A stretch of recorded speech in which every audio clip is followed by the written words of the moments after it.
Assalamualaikum warahmatullahi wabarakatuh. Selamat pagi buat adik-adik semua. Nah, gimana nih kabarnya pagi ini? Tetap semangat untuk belajar? Oke, jadi harus tetap semangat ya untuk belajar. Ingat, kalian ini adalah calon-calon orang sukses, calon-calon penunggu atau calon-calon penghuni perguruan tinggi favorit se-Indonesia. Nah, kakak mau menyapa nih buat adik-adik yang sudah standby di pagi hari ini untuk excited belajar materi pengetahuan dan pemahaman umum. Oke, kakak mau cek sudah dari sekolah mana yang sudah hadir? Oke, jadi sudah ada dari SMA 11 Goa. Oke, gimana kabarnya semua yang ada di Goa? Oke, semangat belajar ya pagi ini. Oke, terus ada SMA 8 Wajo. Oke, halo adik-adik. Oke, ada SMA 10 Lutim, ada SMA 18 Bulukumba, ada SMA 12 Bone, dan ada SMA 7 Baru. Jadi ini adalah beberapa sekolah yang sudah hadir untuk belajar pada pembelajaran kita hari ini. Dan tak lupa juga kami menyapa kepada Bapak Ibu yang tengah mendampingi putra-putri terbaik kita yang ada di sekolah hari ini. Semoga dalam keadaan yang sehat walafiat. Tentu saja dalam program Smart School, generasi smart berkarakter cerdas Ki.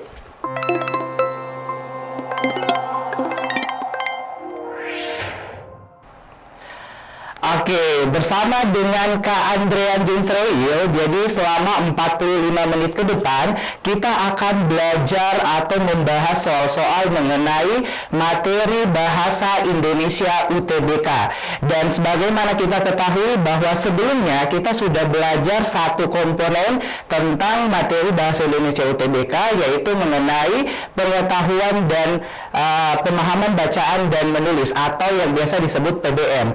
Dan kali ini kita akan belajar materi UTBK Bahasa Indonesia khususnya untuk materi pengetahuan dan pemahaman umum atau yang biasanya kita singkat dengan istilah PPU. Nah, jadi adik-adik kalau mengingat aturan yang ada, kalau misalnya di ujian SNBT nanti, kalau untuk PPU itu ada 12 soal dan dikerjakan dalam waktu 15 menit.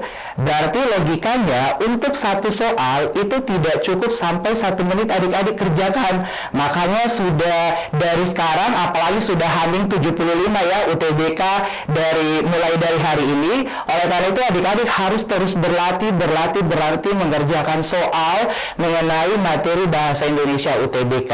Dan sekarang kita lanjut di soal nomor berikutnya.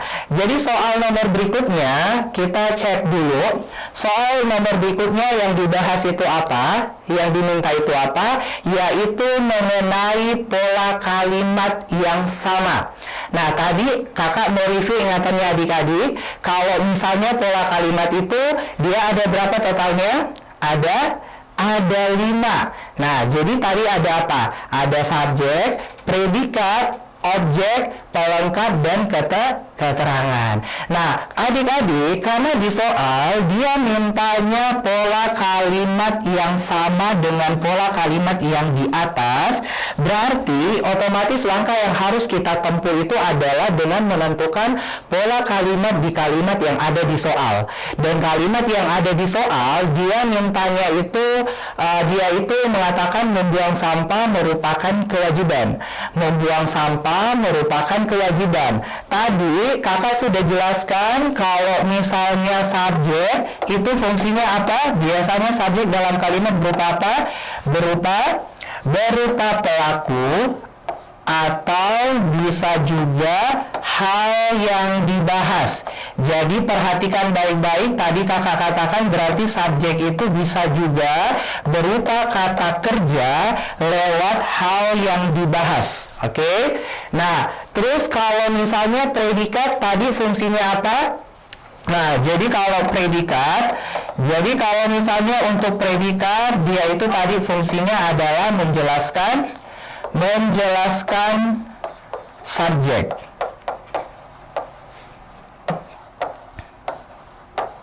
Oke.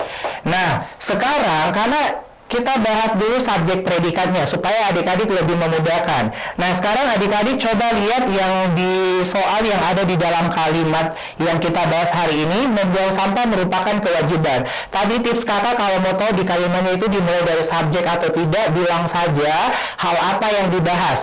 Kalau misalnya ada jawabannya di awal kalimat, berarti sudah fix itu dimulai dari subjek. Pertanyaannya kakak, hal apa yang dibahas di kalimat yang ada di soal tersebut?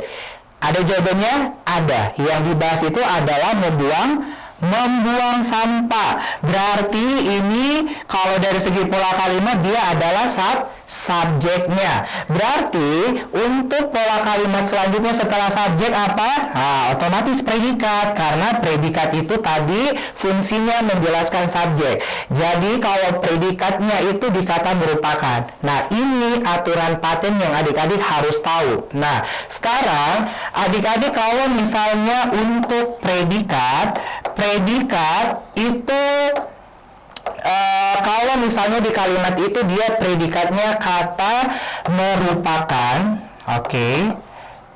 kata merupakan, atau kata adalah, atau kata menjadi. Ini kasusnya kalau di kalimat itu dia predikatnya pakai kata merupakan, adalah, atau menjadi. Sekedar informasi buat adik-adik, untuk pola setelah predikatnya itu dia sudah otomatis pelengkap. Sekali lagi kakak tekankan kalau misalnya predikatnya itu menggunakan kata merupakan, adalah, atau menjadi, maka otomatis pola selanjutnya itu adalah pelengkap. Kak, kenapa bisa seperti itu? Karena kata-kata yang kakak sebutkan ini namanya verba relasional. Kalau verba relasional itu menghubungkan antara subjek dengan pelengkap. Nah, di tengah-tengahnya kan predikat. Nah, predikatnya kalau menggunakan kata merupakan, adalah, menjadi, otomatis selanjutnya adalah pelengkap. Jadi simpelnya saja, ingat saja, kalau predikatnya merupakan, adalah, menjadi, setelah kata itu dia sudah otomatis pelengkap. Kalau predikatnya yang tadi kakak sebutkan. Berarti karena kita cek di sini predikatnya itu dikata merupakan, jadi tanpa berpikir panjang, kita langsung tentukan saja kalau selanjutnya itu adalah pelengkap. Dan adik-adik harus tahu kalau misalnya kita sudah menentukan pola kalimat yang ada di soal, yaitu SPP. Nah, sekarang kita percepat ya. Nah, kalau untuk yang alfa itu pola kalimatnya gimana Kak? Pola kalimatnya itu kan jelas ya, pelakunya itu adalah subjek, predikatnya itu adalah membeli. Nah, karena predikatnya membeli, ini jatuhnya aktif. Nah, kalau aktif, kakak ada tips. Jadi kalau dia imbuhannya aktif, pakai istilah butuh kata selanjutnya atau tidak butuh kata selanjutnya. Jadi kalau dia butuh kata selanjutnya, otomatis selanjutnya itu objek.